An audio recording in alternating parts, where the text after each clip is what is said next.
What's going on, guys? This is Rob, and if you're enjoying the content that I'm uploading onto my channel, then feel free to subscribe, and you can also offer suggestions on topics and characters and storylines and whatnot that we can have discussions on later on in this channel.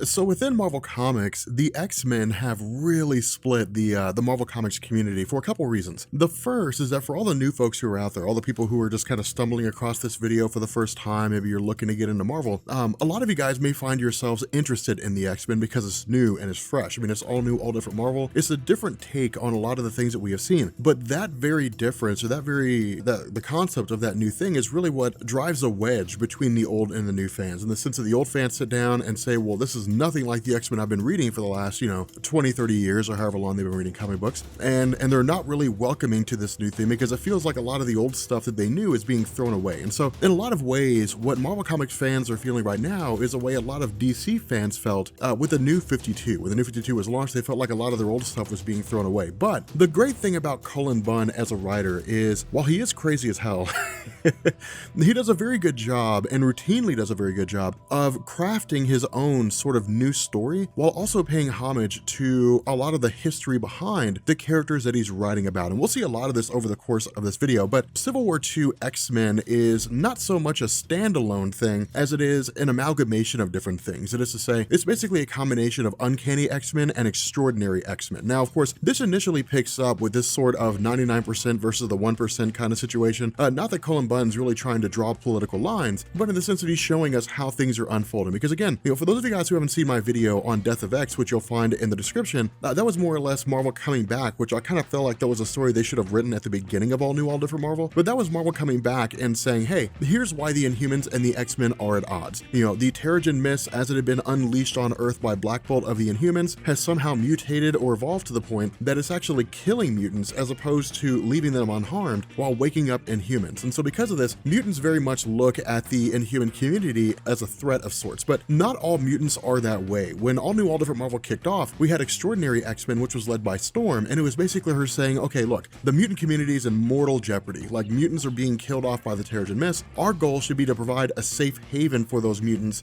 who want to survive and, don't want to die, which is pretty much every mutant that they come across.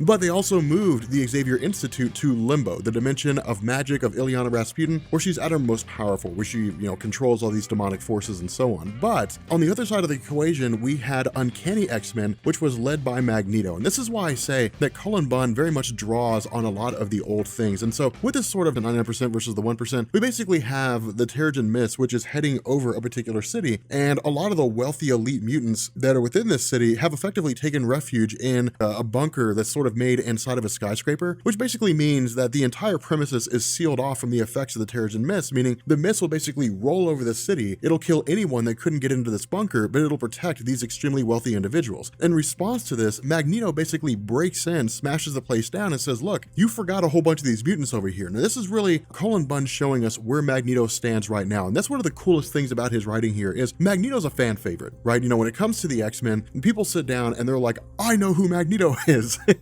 I love Magneto's character. He was really, really cool, in the movies and everything, especially with Michael Fassbender playing him so well. But in terms of the history of Marvel Comics, Magneto is really like the original bad guy, when it came to the X-Men. It was the original first major villain they ever fought, and it had a great big, huge, and amazing legacy with regards to how he's evolved over the course of the X-Men's history. But in the early days, it was really more akin to Magneto trying to conquer the world and turn it into a haven for mutants, with humans being subservient, as opposed to him trying to create this equal playing field. That was really more of Xavier's line, in the sense that he wanted, a cohabitation between humans and mutants, this sort of utopia with regards to these different races coexisting on a planet peacefully. And so because of this, because of these differing dichotomies, because Magneto was really designed to be this sort of Malcolm X, type of character, and Charles Xavier was designed to be this Martin Luther King kind of character, with both individuals fighting for the rights of mutant kind, it allowed Magneto to evolve and to change. The difference here is that in All New, All Different Marvel, instead of being this very dark and this very gritty person that we've seen in the past, instead, over the course of his time, especially in the Magneto solo series, he was more or less turning over a new leaf, in the sense that he was forcing humanity to view mutants as equal equal, or as better than them is not working here. So let's go ahead and change the game a bit, and let's just try to find a way to keep mutants alive and to keep mutants safe. What happened was Marvel basically rolled this over into All New, All Different Marvel, and they said, okay, Uncanny X-Men, as it's being ran by Magneto, is not like the Brotherhood of Evil Mutants in the sense that they're villains, but it is like the Brotherhood of Evil Mutants in the sense that it's basically Magneto saying,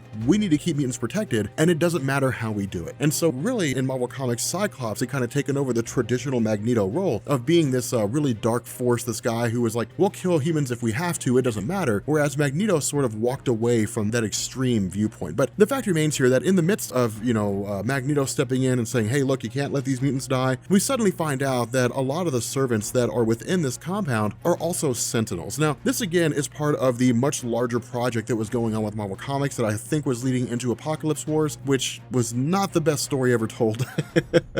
I usually love Jeff Lemire's writing, but I kind of felt like Apocalypse Wars just didn't really do it for me. But at the very least, it gave us a pretty interesting scenario with the villain Apocalypse, who's always been a fan favorite in the X-Men line of comics. But, with regards to these Sentinels, it's really just an instance where the Sentinels are just trying to kill off mutants. Now, once they make their escape, we also find that the Uncanny X-Men are met by the arrival of Storm's Extraordinary X-Men. Now, a couple things to take note of here when it comes to these two particular teams is that things aren't exactly the way they've always been, in the sense that prior to Secret Wars, Brian Michael Bendis introduced all new X-Men, which was basically Brian Michael Bendis grabbing the original X-Men when they were younger, bringing them into the present day in an effort to basically create a storyline where the younger Cyclops would meet his older self and bring the older Cyclops back to reality and away from his extremist viewpoints. Ultimately, it didn't work, and of course, it really just led into the death of Cyclops, like we covered in the Death of X series. But the very notion here, the very basis behind this, is to really just give us these two, diametrically opposing views, in the sense that when Storm and Magneto begin conversing with one another, and after this short little scuffle between these different guys, it's really just a scenario where, the two of them sit down and they have this sort of face-to-face. And Magneto says, look, the Terrigen Mists are life for the Inhumans. It's the only way the Inhumans can prosper. At this point, it's not possible to put the genie back in the bottle, right? I mean, they can't take the Terrigen Mists, condense them back down into shards of crystals, and then just allow people to become Inhumans in New Attilan. It doesn't work that way anymore. At this point, the shards are destroyed, and the Inhumans really don't even know how to reassemble them anyway, because Terrigenesis was a Kree invention. It was not an Inhuman invention. They basically just learned how to harness the crystals, but it didn't really know how to assemble them or remake them. And so the result is that all they can really do is just allow the Terrigen Mist to spread across the world. The problem with this is that in the eyes of Magneto, the Terrigen Mists kill mutants. And so where the Terrigen Mists bring life to the Inhumans, it brings death to the mutants. And so again,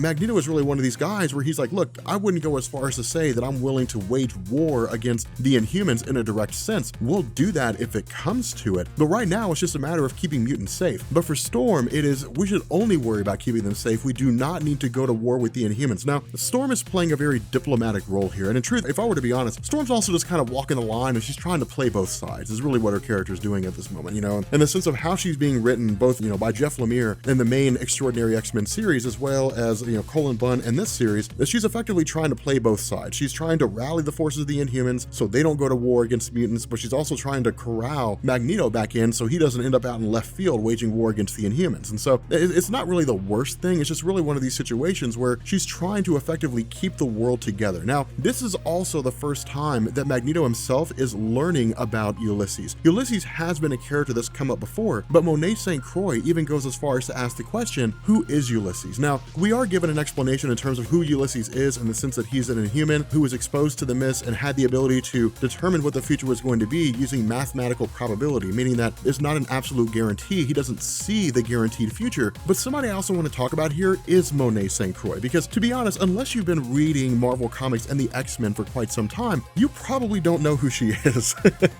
You're just probably like, who is Monet St. Croix? So Monet St. Croix really dates back to the late 80s, most likely the early 90s in Marvel Comics, and it was really Marvel just trying to tap into Generation X, the young kids in the early 90s demographic, and it really worked with the Generation X title. It was one of Marvel's most successful titles at the time. It ran for 100-something issues. But Monet St. Croix was originally a girl who was basically kind of whisked off to another dimension by circumstance, and that led to her two younger sisters, I think it was Claudette and Nicole, merging into a singular person and operating as Monet St. Croix. This was eventually retconned by Marvel when they essentially, had Monet St. Croix come back, and then her sisters split apart, and then Monet basically took on her namesake and became a superhero going forward. The problem with this is that really after the 1990s, after the disbanding of Generation X, because Monet St. Croix almost never crossed over with anybody else, with the exception of the various X-Men titles, and because the X-Men titles were just dropping in popularity after Chris Claremont and Jim Lee left in the early 1990s, I think it was, it resulted in the fact that no one really cared about Monet St. Croix anymore. No one really cared about what her character was about, where she was going, what she was doing. And so because of this, she popped up a few times, over the course of Marvel Comics, but she was always in the background. She was never like a mainstay. It was never like, Monet was on the same level as Jean Grey or Rogue or any of those. It was just kind of this enigmatic character in the background that no one ever really gave a second thought about. And so because of this, one of the really cool things that Jeff Lemire did is he said, okay, let's reach back to this legacy of different eras in the X-Men universe, and let's grab some of these most prominent members. And that's why I say,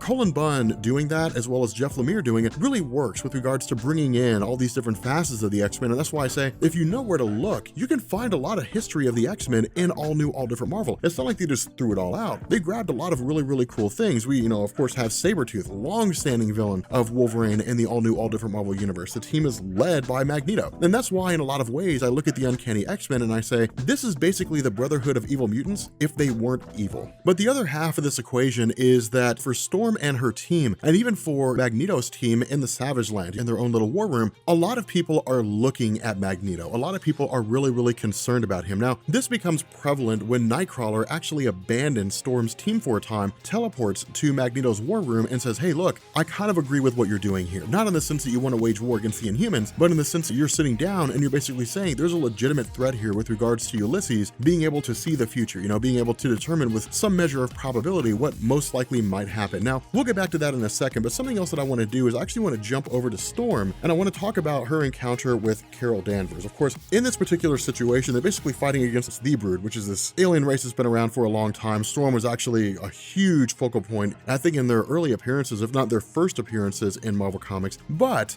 this is really just a scenario where Cullen Bunn is sitting down and saying, hey, look, like Civil War II is affecting everybody in every form or fashion. Everyone is basically arguing with Carol Danvers because she's really the face of it, right? She's the equivalent of Tony Stark in Civil War I, which is to say, anytime anybody has a grievance about what direction things are going in, they take it to Carol Danvers. They don't like her stance on the fact that she's just so willing to grab Ulysses' predictions and take them as absolute truth and then act on them accordingly. Storm even goes as far as to say, look, this is a scenario that doesn't seem like it could lead to anything good because we don't even know if he's 100% right. He's been right so far, but just because you're right 3 times doesn't mean you're going to be right 4 times. And so because of this, Storm's like, I'm not necessarily sure this is something we should go with. I'm not necessarily sure this is something that we should side ourselves with. But at the same time, she also recognizes that there might be some truth to this. So again, this is really Storm just kind of walking all these different lines, walking this tightrope of trying to make sure that she's everything to everyone, but also trying to make sure that the world does not devolve into chaos. Now, in truth, it's really just Storm taking too much on her shoulders. It's really just her taking the weight of the world and just saying it all rests on me. But in this particular situation, it kind of does, because you got to think about it. You got Tony Stark, who is against Carol Danvers. He's trying to get rid of Ulysses. You have Magneto, who seems to be trying to get rid of Ulysses. You got Carol Danvers, who's siding with Ulysses. You got the Inhumans, who of course side with Ulysses. You've got Steve Rogers, who's basically instigating this entire Civil War II conflict because he's a Hydra agent. I mean, you have Thanos, who was, up until recently, was being held captive below the Triskelion in the Ultimates headquarters after he invaded Earth. He's recently been set free. You've got Galactus, who has a new herald. He's going to turn the Ultimates into heralds. I mean, it's really like everything's fallen into absolute pandemonium and chaos. To sidetrack for a second, this is one of the reasons why, in my mind, I'm really hoping if Marvel reboots, it's the Fantastic Four coming back. Reed Richards says, what the hell's going on here? And he has Molecule Man just reset everything. Just reset it all. That's kind of what I'm hoping happens. But nonetheless, picking back up with Nightcrawler again, this I think is really one of the absolute best parts of this story. And this is why I say Cullen Bunn is so good at paying attention to characters, because with Nightcrawler, Kurt Wagner has always been a man of faith. He's always been a mutant of faith. That was his big thing. When he was first brought in by Chris Claremont, when he was first introduced into the X-Men roster, that was his main emphasis. You go sit down and you read any interview from Chris Claremont where he talks about Nightcrawler, he says, I wanted a guy who was a man of God and would bring that religious conviction into the X-Men to bolster the overall multicultural element of the team as it existed while Chris Claremont was writing it. And in every single circumstance, whenever the X-Men were up against the wall, when it felt like all hope was lost, Kurt Wagner would pray to a God that he did or did not know existed and was essentially hoping for the best. But his faith almost always got him through. And that's the argument that he makes here. He says, look, we don't know what's going to happen. He says the problem with this is effectively the line drawing. When it comes to a guy who says that he can see the future, if he's been right 3 times, will he be right 4 times? If we don't know that he'll be right 4 times, we can't take it as an absolute truth because he's not seeing the future. He's just telling them, here's what the future will most likely be. Not only that, this will lead to a slippery slope, and it's not like this is anything the X-Men are not familiar with. Every single mutant on the face of the planet has, in some form or fashion, encountered oppression, and Kurt Wagner even goes as far as to turn this on Magneto and to say, hey, there was a time not that long ago when you were on an asteroid orbiting the Earth, you shut down the electromagnetic spectrum on the Earth, almost killed everyone, and it literally took Xavier shutting down your mind to keep that from happening. He says it's very easy for us to fall down this slippery slope of becoming dangerous, but that is not the main problem. The main problem is that people are starting to take the predictions of Ulysses as absolute truth without ever having asked a question. And if that's the case, if Carol Danvers as the director of S.W.O.R.D., if Carol Danvers as one of the foremost authorities is championing this cause of Ulysses being able to predict the future accurately, then what happens if Ulysses comes along and says, in 3 days, mutants are going to destroy the world? Do all the mutants get thrown in jail? What happens if Ulysses has a prediction where he says this 4-year-old girl is going to grow up to take over the world? This is one of the big things that we saw, for example, with Hope Summers. Back in the day, back during the whole Messiah complex, Messiah War, that whole event was Hope Summers being the first mutant born after the House of M when 98% of mutants lost their powers. When she popped up, everybody was like, wow, this is going to be insane, but Bishop said, no. She wipes out 1 million humans in the 6-second war, and she basically initiates a timeline almost exactly like the Days of Future Past. What Kurt Wagner is saying is, what if that happens? What if Ulysses sits down and says, this 4-year-old girl is going to grow up and try to take over the world, or she's going to wipe out millions of people? Are you going to throw a 4-year-old girl in jail? That's the kind of question that he's asking here, and these are very important questions that need to be asked because the ramifications for this are extreme. But from here, it's really Magneto basically making the case that, hey, we're not going into this blindly. We're not walking around in the dark bumping into the walls. We have a guy on the inside, and so what we do is we basically switch over to Phantom X. Now, Phantom X is a fan favorite in Marvel Comics, and to be honest, it's rightly deserved. Phantom X is pretty badass. Like, he's a pretty badass dude, but he's also kind of funny. I really like the way his character is written, his interactions, so on and so forth. He's got this weird thing, I think it's called like reality skewing or something like that, where it's like minor reality manipulation. He's nothing like Franklin Richards, but he can skew people's perspective of the world around them. But we also find out that he's not the only fox in the hen house, that we also have Gambit, who's been assigned by Storm to basically infiltrate the Inhumans building and to essentially try to get to Ulysses. Now, what the motivations are behind this is something that we don't necessarily know immediately, but between this little scuffle, with regards to Phantom X and Gambit, one of the things about this is that it's actually kind of funny. They're just kind of, trading jibes back and forth or making jokes, but ultimately Gambit gets the upper hand in the sense that because Phantom X goes to attack him, Gambit of course uses his abilities to charge inanimate objects and basically disables or knocks out Phantom X, and in doing so calls in for a retreat from Storm. And so it seems like the goal of Gambit was to basically get into New Attilan and to kidnap or to take Ulysses away. But it also looks like Phantom X was designed for the exact same thing, and that makes sense because both of these guys are prodigious when it comes to stealth, espionage, getting into places that should normally be inaccessible or impossible to get into. But with Nightcrawler effectively having abandoned Storm, we of course have, Gambit saying, okay, fine, then just get Magic over here because she's a person that can teleport me back to home base, more or less. Now, at this point, we also switch over to Psylocke. Now, Psylocke's the other part of this when we learn that not everybody on each side agrees with what's going on. And stories usually always go this way. Very rarely will writers give us a story like this, where you effectively have what's leading up to a civil war between the X-Men, where one person defects and no one else does. And the original Civil War event, we saw that. We had Hulkling, who was a spy on behalf of Captain America, and we had Tigra, who was a spy on behalf of Tony Stark. It just happened to turn out that Hulkling was impersonating Hank Pym, which basically allowed for all the prisoners in Prison 42 in the Negative Zone to be freed, which bolstered the ranks of Captain America and led to this massive final battle between the forces of Steve Rogers and Tony Stark. But with Psylocke, this is an instance where she's like, I just don't really agree with what Magneto's doing right now. Now, the reason why she doesn't agree with him is because of the fact that in her mind, he's going very much back to the way he used to be, where he's more or less saying, look, if we have to wipe out the Inhumans in order to save mutants, then that's just the way it's going to be. That's just what we have to do. Instead of sitting down and saying there has to be a peaceful solution to this, we are literally the most powerful group on the planet. Surely there's a way for us to contain this in some form or fashion. He's basically saying we just have to wipe everybody out. Now, in truth, there really is no one out there right now with the ability to basically just eliminate the Terrigen Mist. I mean, if Franklin Richards were here, that wouldn't be a problem. If Reed Richards were here, he'd say, well, hey, let's just do this, and then problem solved. With regards to the situation as it exists right now, there's no, I guess for lack of a better word, there's no super Superman coming in to save the day. There's no one coming in to solve the problems of everything. Instead, they just kind of have to work the best with what they have, and that's why I think Cullen Bunn's writing on this is so cool, because it shows us just how dire the situation is. It shows us just how dark things have gotten. But from here, with Psylocke effectively having abandoned Magneto and his group, we basically pick up with Magneto saying, okay, fine, we've got to find another psychic. And so we actually transition to Rachel Summers. Now, this is a really, really big deal. This is a huge deal in Marvel Comics because Rachel Summers was an Omega level mutant, and she still is for the most part. She was a harbinger of the Phoenix Force. She was very, very, very, very powerful when it came to telepathy, telekinesis, but she's basically the daughter of Jean Grey and Scott Summers from the Days of Future Past. She was time displaced for a time. She juggled around, throughout the timeline. She raised Cable in the future, so on and so forth. Her history is a veritable witch's brew of of retcons and confusion. It's absolutely insane trying to put it all together. But the basis behind this is that Magneto is basically going to one of the most powerful beings in existence when it comes to telekinetic and telepathic powers. The issue with this is that Rachel Summers, ever since the death of Cyclops, has basically just remained hidden from the world. She's effectively just bailed out. She was like, I don't want to have anything to do with what's going on right now.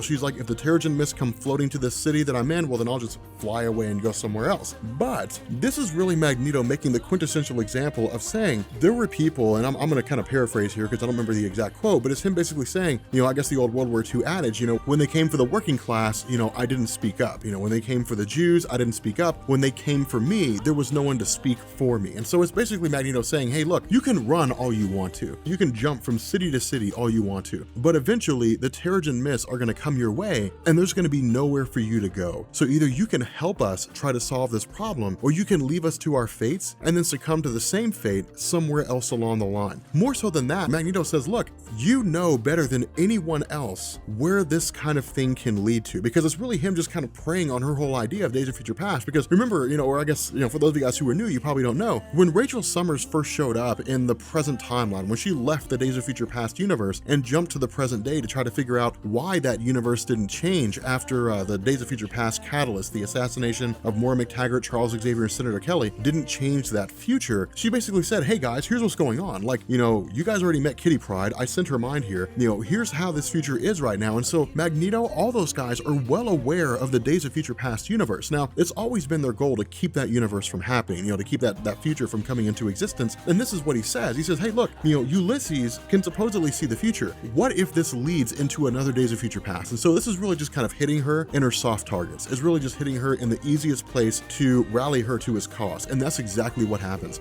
She says, okay, fine.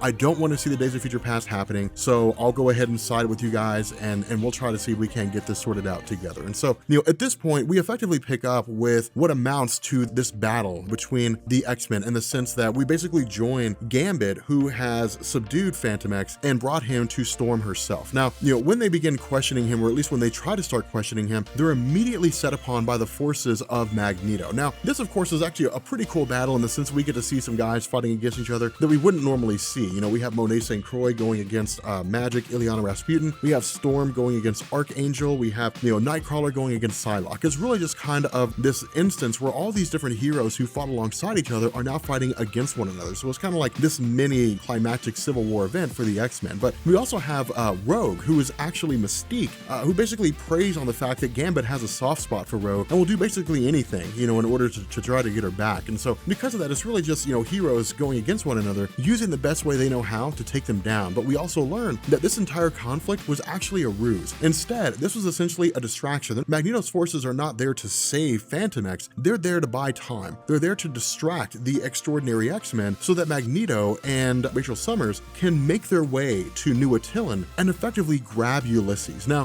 when Magneto gets to Ulysses himself, Ulysses basically says, hey, look, I was expecting you to be here. I was expecting you to show up, but it's important that you know what it is that you're doing. He's like, what you do next after this is going to set in motion one of two events. Either it will set in motion a cataclysmic event that will effectively bring down all of mutant kind, or it will allow you to go forward as some measure of a savior. Now, this is Cullen Bunn really giving Magneto the tribute he deserves, and that's why I say Magneto is kind of the star of this, because for those of you guys who are relatively new to Marvel Comics, Magneto is stupid powerful. I mean, it's nuts how powerful he is, and Marvel's never really confirmed it, but I'm of of the opinion, and I'm not the only one who feels this way, but I'm of the opinion that Magneto is effectively an Omega level mutant. It's never been confirmed, but if you're a guy that can control the electromagnetic spectrum of any planet that you're on, if you can control the polar bonds between objects, you're effectively a guy who can just do almost anything when it comes to manipulating objects with any form of an electromagnetic connection. And so because of this, he could literally just wipe out all life on Earth by just removing, the electromagnetic spectrum, or even just reversing the poles. There's a lot of different things that he could do to really just screw up the entirety of the planet. So being that powerful, being able to effectively control a planet's various ecosystems is insane. And so I'm surprised Marvel hasn't confirmed it at this point. But in my mind, he's basically Omega level. But, Ulysses actually kind of breaks it down with Magneto and says, hey, look,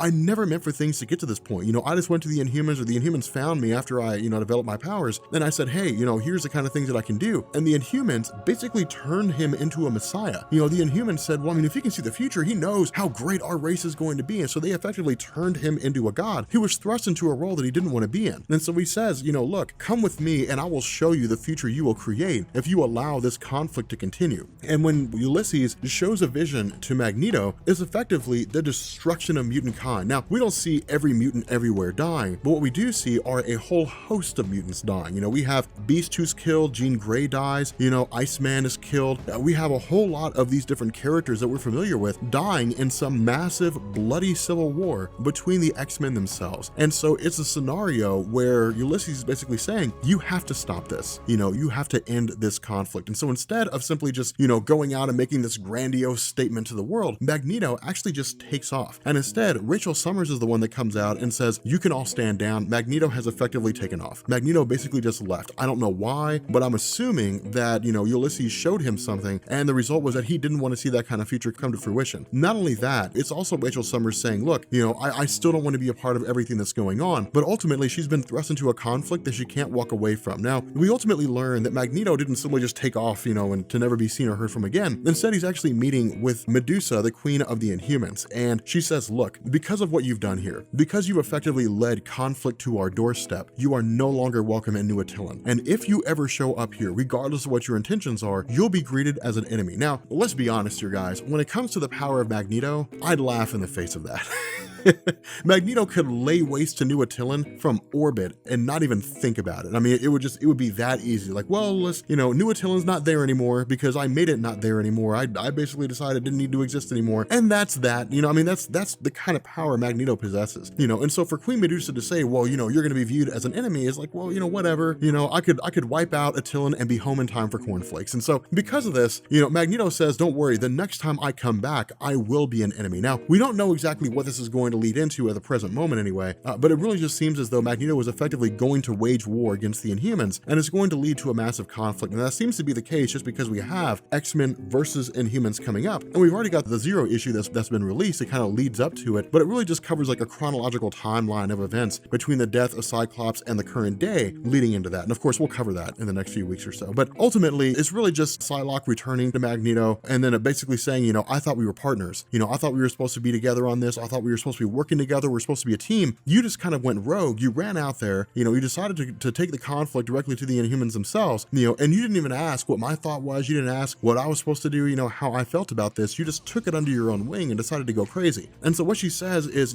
I'm not part of this anymore. I don't want to be part of what you have going on. And it seems as though she effectively abandons him. And so what he does is he basically turns to Rachel Summers and says, I need you here now. You're wildly powerful. You're an Omega level mutant. You are a harbinger for the Phoenix Force. You're a person that's not to be trifled with. And if we go to war with the Inhumans, I'm going to need you in my corner because you're the person best suited to understand the ramifications of the Days of Future Past. And you're the person best suited to recognize the signs of if that future may come true and how to stop it. But with that being said, guys, again, this is actually really good. I enjoyed, the X-Men, I guess the 4-issue limited series, for Civil War 2. I thought it was really kind of fun. But if you guys enjoyed this video, make sure you guys hit the subscribe button to become part of the Rob Corps. If you're new to Comics Explained, if you guys enjoyed this video, drop a like and leave a comment down below. Let me know what you guys thought about this because I thought it was pretty cool. And yeah, I will catch you all later. Peace.